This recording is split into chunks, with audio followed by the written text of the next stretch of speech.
नमस्कार पेरेंट्स। आज मैं आपके साथ अपने बच्चों की सक्सेस स्टोरीज शेयर करूंगी। उनके एक्सपीरियंसेस। पिछले हफ्ते उनके रिजल्ट्स डिक्लेयर हुए 10th एंड 12th के, जो स्कूल में हैं। उनके बोर्ड एग्जाम्स के 10th NIOS national institute of open schooling, ये एक गवर्नमेंट की ऑर्गेनाइजेशन है।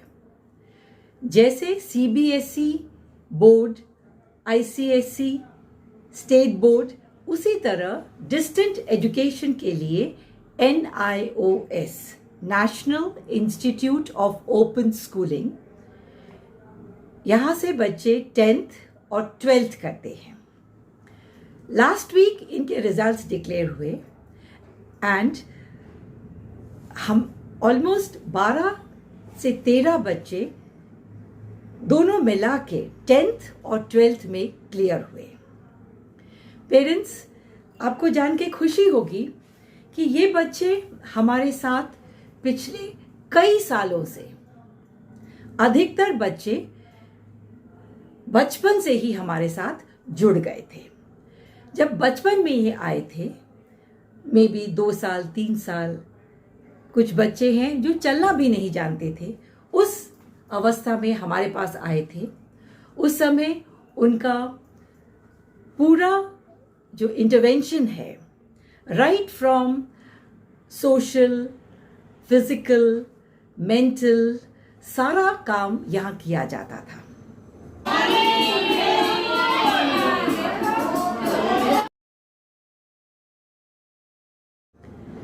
जो बच्चे बोलते नहीं थे, उनको पहले बैठाया गया, सिटिंग टॉलरेंस। जब बैठना सीख गए, फिर उनको पॉइंट करके देखो ये क्या है, ये सर्कल है, ये ट्रायंगल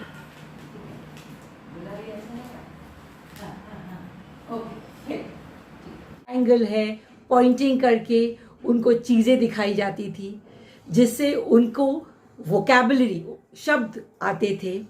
धीरे धीरे करके उन्हें शब्दों का मतलब समझा, फिर उन्हें जोड़ना कहाँ, उसका उपयोग करना, ये सब एक दिन का।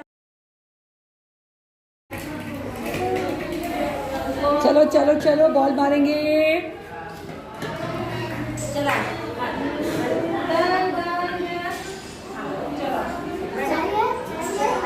का काम नहीं है, ये रोज प्रतिदिन थोड़ा थोड़ा थोड़ा थोड़ा करके ये बच्चे इस तरह आगे बढ़ते चले गए। सिटिंग टॉलरेंस आ गया, बैठना सीख गए। फिर वहाँ बैठा के बच्चों को OT एक्सरसाइज, ऑक्यूपेशनल कैटरपिलर्स रखे हैं। अब सेम एक्टिविटी है, कैटरपिलर्स को बॉक्स में डालना है। ये थोड़ा मुश्किल है क्योंकि ये लंबे हैं। It is not to touch, okay. जो छोटे हैं उसको कम हवा लगेगी, और जो बड़े हैं, देखिए ध्यान से करिए। और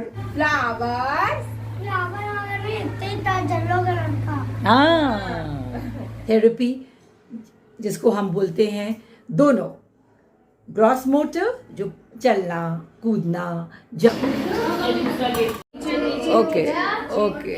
जंप करना, क्रॉल करना, और फाइन मोटर, जिसमें हमारी फाइन मोटर्स, हमारी उंगलियां, जैसे लेस बांधना, बीड पिरोना, मोती पिरोना, बटन लगाना, ड्राइंग करना, कलर करना, पेंसिल पकड़ना, ये सब चीज़ें सिखाई जाती हैं।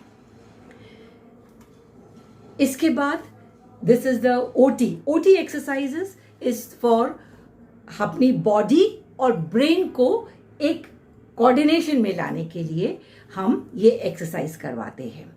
सभी स्पेस दो, हाँ, D के बाद, हाँ, E, स्पेस दो, E के बाद स्पेस दो, स्पेस बार की बटन, हाँ, F पर स्पेस दो, हाँ, फिर करिए।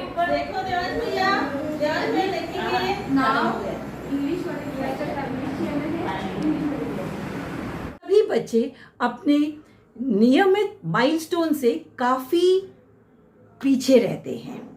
फाइन। अब हम क्या करते हैं, ये दोनों एक्सरसाइजेस हो गई। इसके बाद बच्चों को बहुत सेंसरी इश्यूज रहते हैं।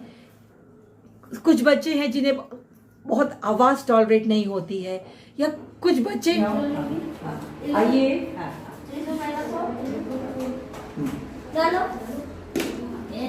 बनाओ, चलो चलो चलो चलो, एट बनाओ। क्या बनाएंगे? एस बना के नीचे लेके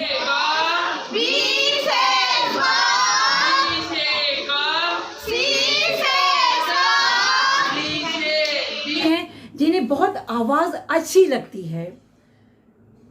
ठीक है, कोई बच्चे हैं जिन्हें लाइट टॉलरेट नहीं होती। ऑटिज्म में जैसे बच्चे स्टिमिंग रेपिटेटिव बिहेवियर करते हैं। सो अलग अलग बिहेवियर इश्यूज बच्चों को रहते हैं, जो कभी भी दो एक साथ कंडीशंस में आपको एक नहीं दिखाई जाते। हर बच्चा अलग अलग प्रॉब्लम से पीड़ित है। सो इनका जो इंटरवेंशन है, इनका जो प्लान है, जिसको हम बोलते हैं individual intervention plan, individual education plan, सबका अलग अलग बनता है।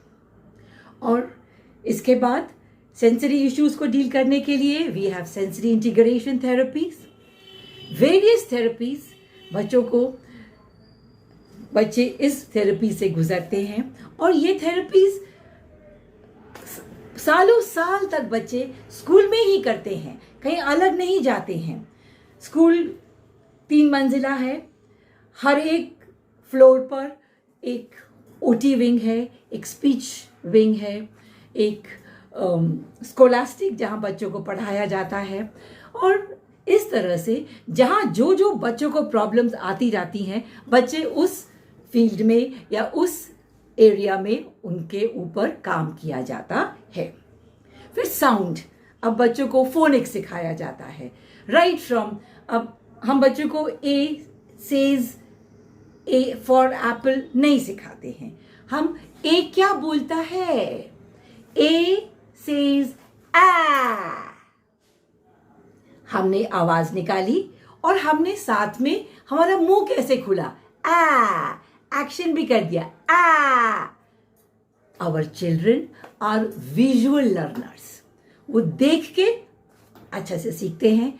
तो इस तरह से उनको फिर अंग्रेजी के अल्फ़ाबेट्स, नंबर्स, हिंदी की वर्णमालाएं, उसको जोड़ना, सेंटेंस बनाना, उसका मीनिंग जिसको कॉम्प्रिहेंशन बोलते हैं, ये सब धीरे धीरे स्टेप बाय स्टेप दिन प्रतिदिन चलता रहता है।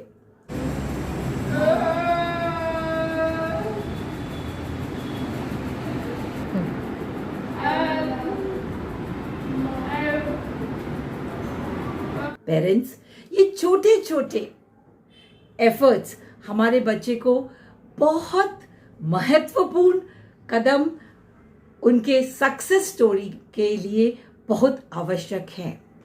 These small efforts are enough for our children. For reasons ये रोज कॉन्टिन्यूस परसिस्टेंटली किए जाते हैं।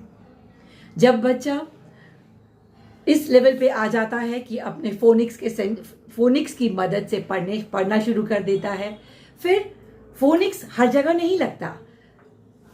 Then comes the second, applied phonics, comprehensive phonics. ये सारी जितनी भी स्टडी मटेरियल है, ये शक्ति लर्निंग एंड रिसर्च सेंटर का अपना एक पब्लिकेशन है, शक्ति ज्ञान Ganga publication.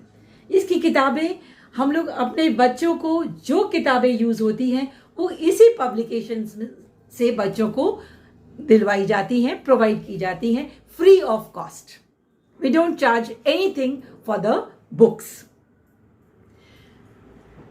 After clearing this, the first level, the children goes on to the second, that is the after 5th, 6th, 7th.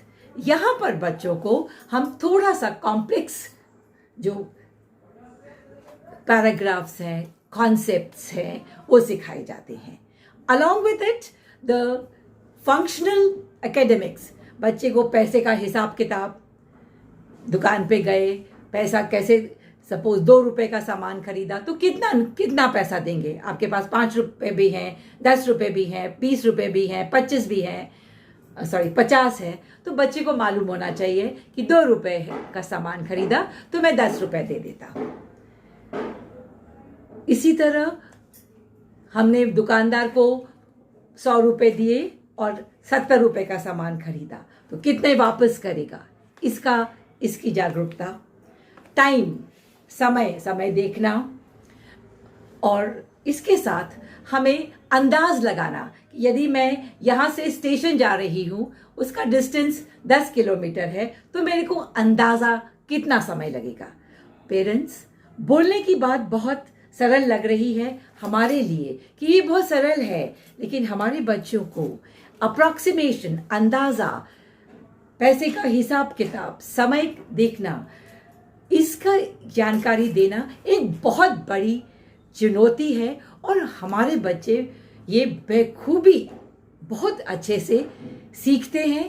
कारण क्या है कि ये बच्चे स्टेप बाय स्टेप छलांगे नहीं लगाते, कोई बड़ी छलांगे नहीं लगाते, स्टेप बाय स्टेप इस प्रतिक्रिया में काम करते रहते हैं। जहाँ बच्चा थोड़ा भी समझ से पढ़ना सीख जाता है तो हम उसे, और 14 साल की उम्र हो जाती है तो हम उसे 10वीं के लिए रजिस्टर कर देते हैं। NIOS की जो सुविधा है उसमें हम बच्चे की काबिलियत से इनके सब्जेक्ट्स चूज करते हैं।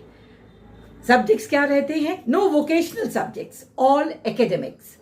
हम क्या लेते हैं? इंग्लिश, हिंदी, होम साइंस जिसे हम अप्लाइड साइंसेस भी कहते हैं, डाटा एंट्री, कंप्यूटर और पेंटिंग, जिसमें बच्चा हर बच्चे को पेंटिंग का या लाइंस से, शेप से फिगर्स बनाना, उसका कॉम्पोजिशन बनाना बच्चे को बचपन से सिखाया जाता है। जैसे यहाँ पर दिखाया जा रहा है, एक ट्रायंगल बना है, यदि मैं ट्रायंगल के नीचे एक स्क्वायर लगा दूं तो वो घर बन जाएगा, और ये सर्कल के नीचे एक रेक्टेंगल लगा दूं तो वो पेड़ बन जाएगा। ये बच्चे को बचपन से ही, जिसको हम math plotting, lines, shapes, geometric figures जोड़ कर फिगर्स बनाना, कॉम्पोजिशन बनाना, सीनरी बनाना, ये बच्चों को बहुत छोटेपन से सिखाया जाता है। और NIOS में ज़रूरी नहीं है कि हम 5 सब्जेक्ट एक साथ लें। बच्चे की काबिलियत से हम पहले बच्चे को एक सब्जेक्ट्स के लिए तैयार करते हैं, वो हो गया, फिर हर 6 महीने के बाद एग्जाम्स होते हैं और बच्चा इस प्रतिक्रिया में धीरे धीरे करके अपनी क्षमता भी बढ़ाता रहता है और पास होता जाता है। जैसे पास होता गया, उसका कॉन्फिडेंस, उसका सेल्फ कॉन्फिडेंस, सेल्फ एस्टीम सब बढ़ जाता है और बच्चा एक होलिस्टिक, एक कंप्लीट पर्सनालिटी के रूप में दिखाई देने लगता है। 10वीं हो गई, फिर 12वीं की तरफ जाते हैं बच्चे, और इसी तरीके से वो 12वीं करते हैं। सो पेरेंट्स, जो मैं आज अपने बच्चों की आपके साथ वीडियो शेयर करूंगी, ये वो बच्चे हैं जिन्होंने बहुत अच्छे से अपने एग्जाम्स क्लियर करे हैं, और उनके साथ उनकी टीचर्स, उनके थेरेपिस्ट्स, उनके मेंटर्स जो उनके साथ काम करते हैं, उन सभी के वीडियोस आपके साथ शेयर करूंगी। ये आपके लिए एक बहुत बड़ी प्रेरणा है।